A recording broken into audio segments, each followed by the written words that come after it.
How is it that as a nation we've allowed ourselves to become captive by a culture of incompetence and mediocrity, where near enough or close enough is the best that we're prepared to offer?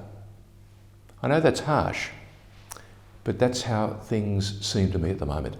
Now, I understand that 2020 has been a challenging year, with COVID turning the world upside down. I also know that for the adept, they've managed to deal with the challenges placed before them. They've used their strength of character to rise above all the gloom. But COVID has also exposed a disturbing and demoralising flaw in the character of some Australians, where they don't seem to care about anything or anyone. And they exhibit a level of laziness that actually thrives in an environment that fosters its growth, where suddenly it's quite acceptable to behave that way. Now, during this COVID crisis, we've seen incompetence, we've also seen ineptness in government, in corporate Australia, and the Victorian Electoral Commission, which makes the VEC's treatment of a councillor running for re-election and the local government elections coming up in October soul-destroying. A little earlier this week, the Informer received a phone call from a distressed candidate who was running for re-election. What makes this an even more disturbing story is the lack of care shown by the VEC towards the candidate and her mental health. On Tuesday, the VEC saw fit at the 11th hour, before nominations closed at noon, to tell her she would have to run under her married name and not her maiden name. Now, some of you might think, hey, what's wrong? What's the issue? Well, it can be simply devastating if you're the candidate who's known throughout the community as, say, Ms. X, and suddenly you're required to campaign under your married name. And you're facing the prospect suddenly of not only losing more than $10,000 in campaign funds, but you're about to lose even before the very first vote is cast. Think about it. The confusion created among voters would have been absolutely catastrophic. The VEC was prepared, though, to condemn her to a crushing defeat. Furthermore, the woman had to race against time to save her campaign from caving in on top of her. Pretty distressing reality that would confront anyone. But it was bureaucratic bungling and incompetence that were about to destroy this woman's future, and the VEC didn't seem to care. She had 3 hours to resolve an issue before nominations closed at noon, and the candidate, quite simply, was staring down the barrel of defeat through no fault of her own.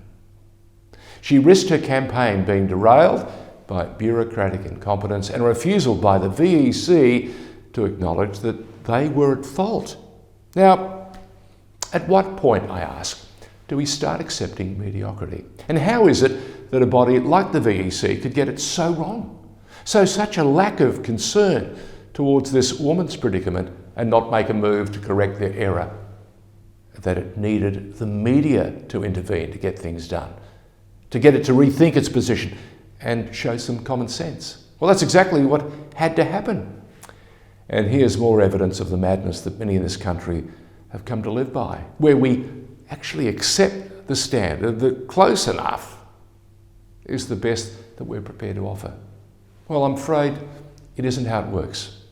And it shouldn't be the case. We shouldn't be held captive by a culture that sees the incompetent dictate the narrative. And that's why we're making a plea, because sooner rather than later, we will all need to reassess whether we're prepared to allow a bureaucracy to treat people this poorly.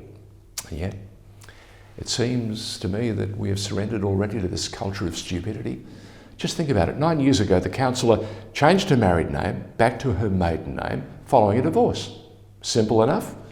In 2015, the VEC accepted the councillor's change of name and registered her maiden name on the Victorian electoral roll. Clear indication of acceptance by the VEC of this change of name.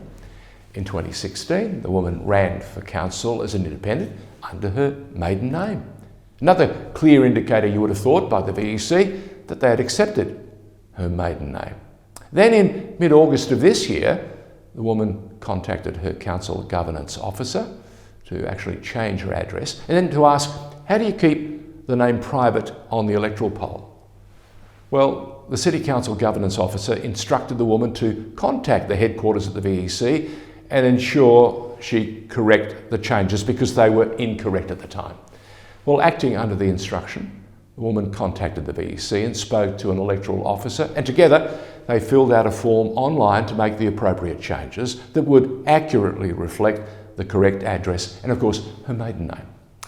The VEC's electoral officer at the council accepted the woman's nomination in her maiden name and confirmed to the VEC that her version of the events was indeed correct.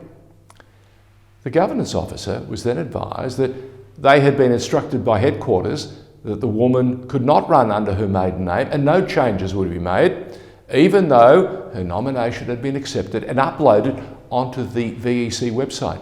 The candidate, after all the bungling, steadfastly refused before the informer had to intervene and will now be allowed to actually campaign under her maiden name. Imagine it took the media to help the woman because the VEC refused to show any initiative or to investigate whether they were at fault. Now, what's even more concerning to me is their preparedness not to correct their initial mistake. The outcome for the candidate, of course, is the right one. But as one source said to us within the VEC, I don't aspire to the theory of being kicked around like a soccer ball. It's clear that people are no longer following through. It needs to change. We need to be better.